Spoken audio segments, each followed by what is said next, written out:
Quando chegaram perto dos outros discípulos, encontraram uma grande multidão ao redor dos outros discípulos, enquanto alguns mestres da lei discutiam com eles. A multidão olhou admirada. Um dos homens veio no meio da multidão, tomou a palavra e disse: Mestre, eu trouxe meu filho para que o Senhor o curasse.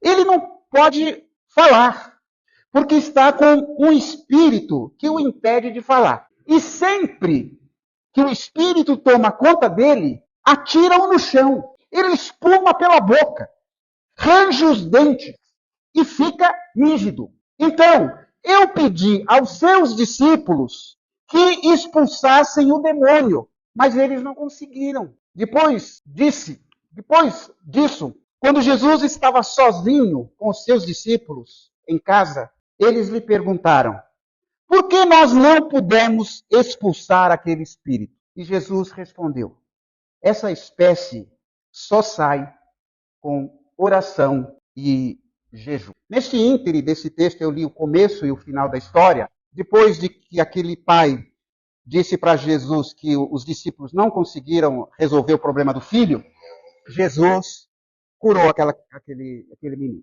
Essa é a história. Depois os irmãos leiam com mais ênfase.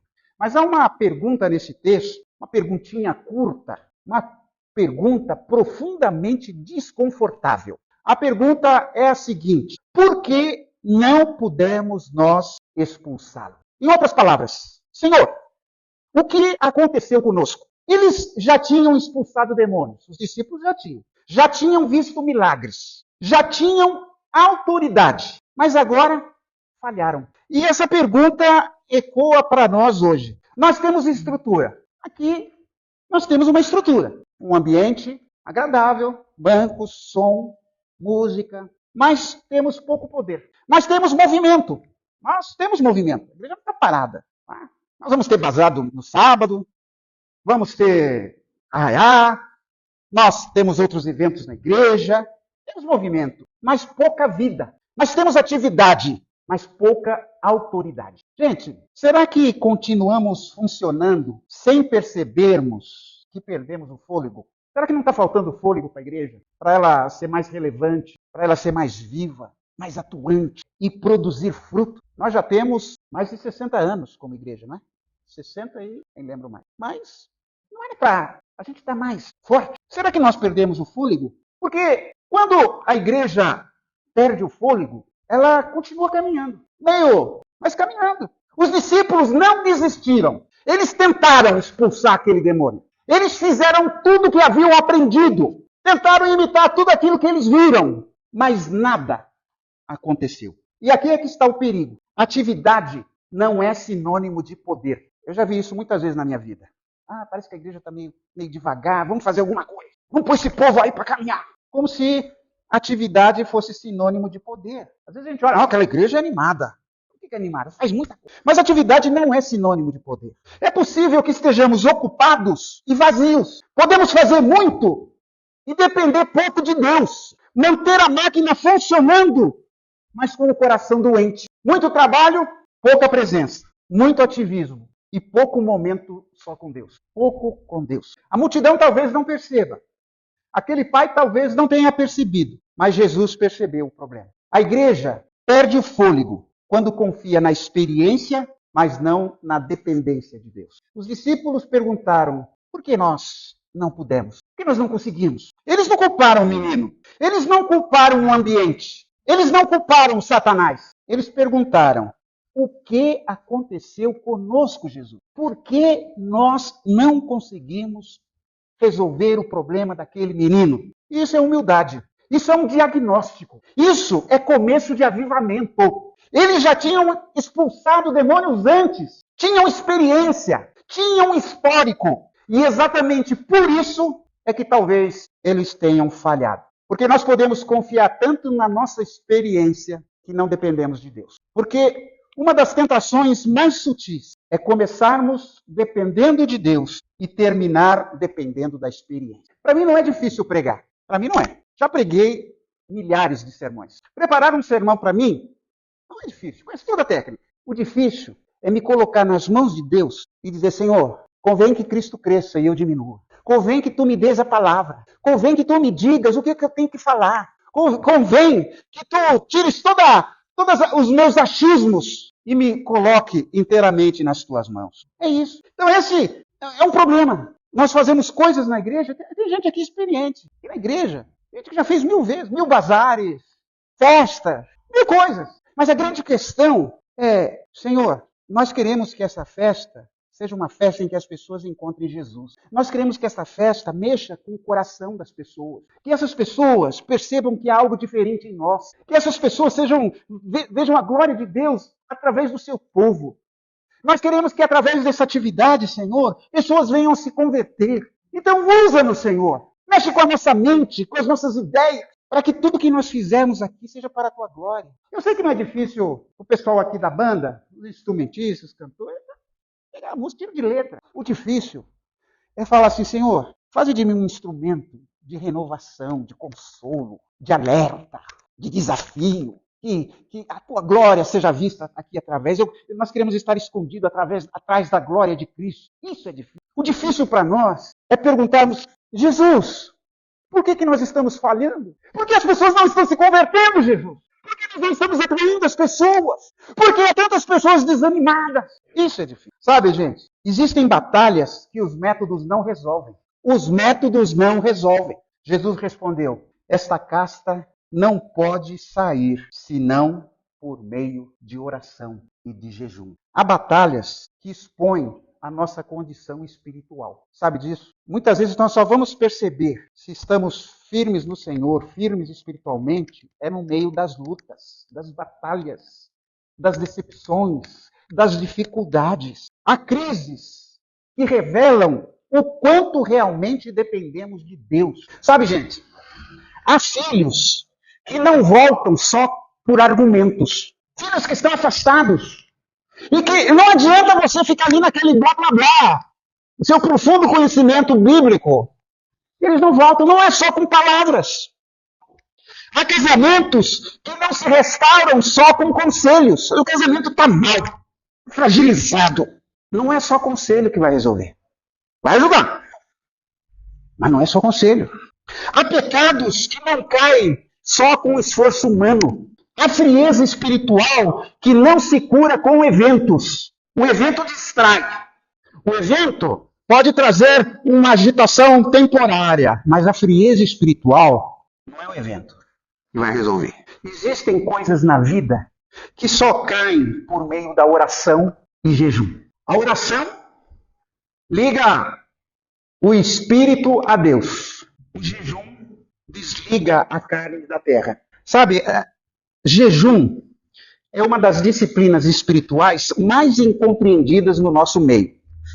Tem gente que pensa que jejum é simplesmente parar de comer e continuar a vida. Parar de comer. Não é disso, mas é um equívoco profundo. Parar de comer, para quê? Essa é a pergunta. Então, o jejum de alimento, por exemplo, é quando você, aquilo que é essencial, que ocupa muito do seu tempo e das suas preocupações, você deixa aquilo de lado para estar com Deus. Isso é o verdadeiro jejum. Falta de comida não dá poder para ninguém. Mas quando eu deixo a comida para me dedicar a Deus, aí a coisa muda. E outra coisa, não existe apenas jejum de alimento.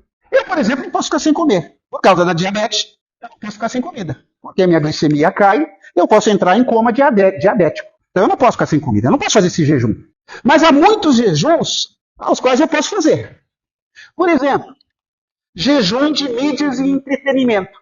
O Josiel colocou aqui agora há pouco. As pessoas aqui gastam 8 minutos por dia em oração e outras pessoas gastam 8 horas com as mídias. Facebook, TikTok, e vai besteirinha atrás de besteirinha, piadinha atrás de besteirinha, você ri, mostra para a esposa, né, Wilson?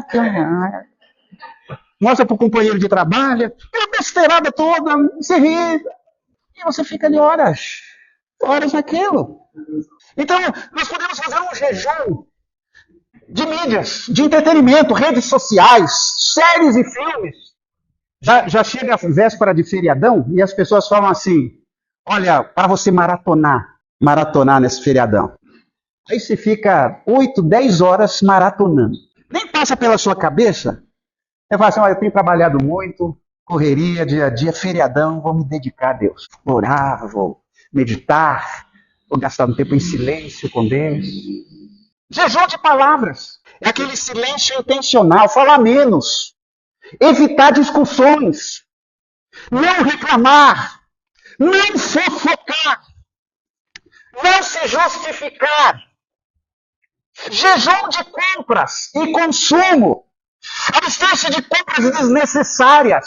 Sabe aquele jornalzinho que recebe do supermercado para ver a promoção e fica horas ali decorando aquele... Gestos impulsivos. Consumo de supérfluos. Nós podemos fazer jejum de redes sociais e celular. WhatsApp, Instagram, TikTok, notificações. Eu, por exemplo, não levo meu celular para o quarto. Não levo meu celular para a mesa. Meu celular fica lá no meu escritório. E no meu momento devocional, no meu momento de oração, momento de meditação, eu desligo, porque senão ele fica lá. Ih, que será? É assim. Jejum de opiniões. Sim. Nós podemos fazer jejum de opinar.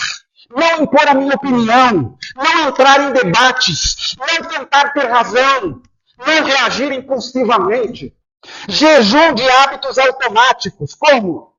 Tomar café, açúcar, música no carro. Sabe que o carro poderia ser um bom motivo para a gente meditar. Rádio, conforto exagerado. Jejum de relacionamentos tóxicos ou conversas desnecessárias. Existem pessoas tóxicas. Pessoas que nos contaminam com as suas reclamações, com as suas fofocas, com a sua ira.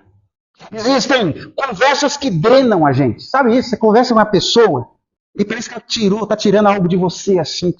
Ambientes que se esfriam a nossa fé. Há ambientes que tiram a nossa fé. Pessoas que somente alimentam o seu eu, a sua carne. Jejum de ansiedade. Quando você decide antecipar os problemas, não tentar controlar tudo, não se preocupar antes da hora. Isso é um jejum abençoado. Jejum de música, inclusive música gospel. Muitos cristãos só ficam tudo ouvindo rádio, ouvindo música. O propósito disso é silenciar tudo para apenas ouvir a palavra e a voz de Deus. Gente, quando você lê a Bíblia com atenção, você percebe que Deus está sempre falando com as pessoas. Certa vez Paulo disse assim, eu queria ir a tal lugar, mas Deus não permitiu. Ele ouviu, percebeu que Deus não permitiu. Qual foi a última vez que você claramente ouviu a voz de Deus? Deus fala mesmo. Deus fala com a gente através dos pensamentos. Eu já vi muita gente fazer besteira na vida e culpar o diabo que me falou. Ué, e Deus não fala? Muitas vezes Deus quer falar conosco através dos pensamentos, mas a linha está ocupada. Ocupada com as nossas redes sociais, ocupada com o nosso excesso de trabalho, ocupada com a nossa pressa, ocupada com a nossa preocupação. E ele quer falar, gente. É isso aí. O jejum mata o orgulho. O jejum diz assim, a minha fome hoje é fome de Deus. Fala a verdade. Qual foi a última vez, ou vamos pensar nessa última semana, quanto tempo você gastou com Deus? Não estou falando de ritual, porque tem oração que é um ritual, aquela coisa automática. Não estou falando disso. Eu estou falando assim de você estar na presença de Deus. A Bíblia fala, orem sempre, orai sem cessar. Como é que a gente ora sem cessar? Se a gente entender como a gente entende normalmente, o senso comum entende, orar é você ficar ali fora. Orar sem cessar é a consciência da presença de Deus. Quando você tem consciência de que está na presença de Deus, isso você está orando. Toda vez que você pensa em Deus, na vontade dEle, na palavra dEle, você está orando. Quando você vai ao supermercado e pensa assim, poxa Senhor, o que eu preciso de fato? Ou, eu tenho lá um vizinho que está passando por necessidade, o que eu posso levar para ele? Você está orando. Senhor, isso é do teu agrado? Quando você vê uma ambulância passando, alguém chamou isso de oração flecha, você fala, Senhor, quem está ali doente, passando mal, tem misericórdia, abençoa essas pessoas para a glória. Enfim, toda vez que você está na presença de Deus, você cultiva essa presença de Deus, você sai na presença de Deus, você pensa nas coisas de Deus, Você está orando, mas, irmãos, vamos convir uma coisa. Nós fazemos muito pouco isso. Nós cultivamos pouco a presença de Deus. Cultivamos muito pouco. A gente faz momentos de rituais. Hoje pela manhã a gente estava falando, citamos um versículo lá, buscar em primeiro lugar o reino de Deus. Aí a gente estava conversando sobre esse texto, e eu estava dizendo o seguinte, buscar a Deus em primeiro lugar não é buscar a igreja em primeiro lugar, é buscar a Deus. Cuidado, que o grande sonho dos pastores é pensar que a pessoa buscar a igreja está buscando a Deus. É só botar na igreja e não está na presença de Deus. Você pode estar cantando e não estar na presença de Deus. Você pode ser batizado, está dando dízimo, etc., não está na presença de Deus. Lá para o profeta, o Senhor disse assim, afasta de mim o estrépito dos teus cânticos. Essa cantoria toda, afasta, está me incomodando. Porque não brota do coração. Buscar a Deus em primeiro lugar é buscar esse relacionamento com Ele, viver na presença dEle. A igreja não é um fim em si mesma. A igreja é um meio. A igreja tenta facilitar o caminho para que eu me aproxime cada vez mais de Deus, conheça mais da sua vontade e da sua palavra. A igreja é muito importante. Mas a minha busca é de Deus. Ah, meu filho está frequentando a igreja. E aí? Ele está melhor? Ele está mais perto de Deus? Ele mudou seu caráter? Então tá bom. Agora, cumprir um ritual religioso, estou fora. Estou fora. Os irmãos estão entendendo? Quanto tempo você está na presença de Deus? Então, gente, deixa eu achar lá que eu me perdi. Aí. O avivamento começa com honestidade. Quando admitimos nossa real condição. Os discípulos entram em casa, em particular com Jesus, e perguntam, por que não pudemos nós? Há coisas que só são restauradas no secreto com Deus. É isso que eu estou falando, irmãos. A gente precisa ter um momento secreto com Deus. Jesus falou assim, entra no teu quarto, fecha a porta e fala com teu Deus. Esse entra no teu quarto, naquele tempo, a maioria das pessoas não tinham quartos. A casa só tinha um cômodo. Dormia todo mundo junto. Então as casas não tinham quarto. Quando Jesus fala, entra no teu quarto, é muito provável que ele esteja falando assim, entra no quarto do teu coração, na tua alma. Santo Agostinho dizia que Deus mora na nossa alma. Volte-se para dentro de si, seu coração. E esteja cultivando relacionamento com Deus. Faça isso. Reserve tempo para Deus. É por isso que é importante o jejum. Ah não, hoje celular desligado. Eu vou ficar ali no meu canto. Cada um sabe da sua realidade. Há coisas que só são restauradas no secreto. É no secreto que nós percebemos quando a nossa oração esfriou, quando a Bíblia virou obrigação, quando a fé ficou automática. Sabe, você põe no piloto automático e vai. Quando a presença deixou de ser prioridade. Você ora para a parede, mas não ora para Deus, porque a presença dele não é importante. Alguém chegou a dizer que existem cristãos ateus. O cristão ateu é aquele que diz que acredita em Deus, mas vive sem ele. Sabe assim? Saiu da igreja. Amanhã, a minha vida é como se Deus não existisse. Cristão ateu. A presença deixou de ser prioridade. Jesus não expõe isso para os discípulos para destruí-los. Ele expõe para curá-los. Às vezes, Deus permite uma esterilidade espiritual para nos devolver a dependência dele. Aquilo que os monges diziam a noite escura da alma. Às vezes a gente tem que passar por uma noite escura em que parece que Deus se afastou de nós, até para a gente buscá-lo com mais intensidade. Porque Jesus disse, sem mim nada podeis fazer. Ele não disse, sem mim algumas coisas vocês não podem fazer. Jesus disse, sem mim nada podeis fazer. Então, a igreja recupera fôlego quando volta ao lugar do poder. Jesus não disse para eles, olha, não tem jeito, não tem solução, acabou para vocês são muito fracos. Ele disse, oração e jejum. Oração não é castigo, é retorno, é reposicionamento, é dependência renovada. E jejum é quando nós confessamos, Senhor, eu falhei, eu preciso de Ti. Temos aprendido a administrar igrejas. Nós precisamos reaprender a buscar a Deus. Temos aprendido estratégias, mas precisamos reaprender o temor a Deus. Temos desejado crescimento, mas precisamos reaprender o quebrantamento. Deus não procura igrejas impressionantes. Ele procura igrejas dependentes. E para terminar, quando os discípulos falharam, eles perguntaram: por que não pudemos nós? Senhor, o que aconteceu conosco? O primeiro sinal de avivamento não é gritar mais alto. O primeiro sinal do avivamento é ajoelhar-se mais profundamente. Porque quando a igreja perde o fôlego, ela precisa reaprender onde está o poder. O poder não está no pastor. O poder não está na banda. O poder não está na programação muito bem estruturada. Se bem que tudo isso é muito importante. Mas o poder está em Deus. E Jesus ainda responde: essa casta não pode sair, senão por meio de oração e jejum. Vocês não sabem por que não conseguiram? A resposta é simples: vocês não têm buscado a mim. Vocês não têm orado. Vocês não têm cultivado a minha presença. Vocês não têm perguntado para mim as coisas. Vocês confiam na sua experiência. Eu sou membro dessa igreja há 800 anos. Eu sei tudo. Eu já fiz isso 1000 vezes. Tudo bem, então vai. Enquanto isso, os nossos bancos estão aí, esperando as pessoas que nós não conseguimos atrair. É isso, gente. Nós precisamos de fôlego, gente. Fôlego espiritual. Fôlego de Deus.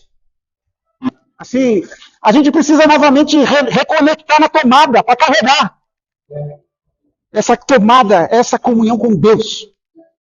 Que não é na hora do culto só, não. É no dia a dia. Começa quando você chegar em casa, começando na sua semana. Aquela igreja contrita, dizendo: Senhor, eu quero ser um instrumento dele. Não quero fazer o que eu quero. Eu quero fazer o que tu queres. Vamos orar?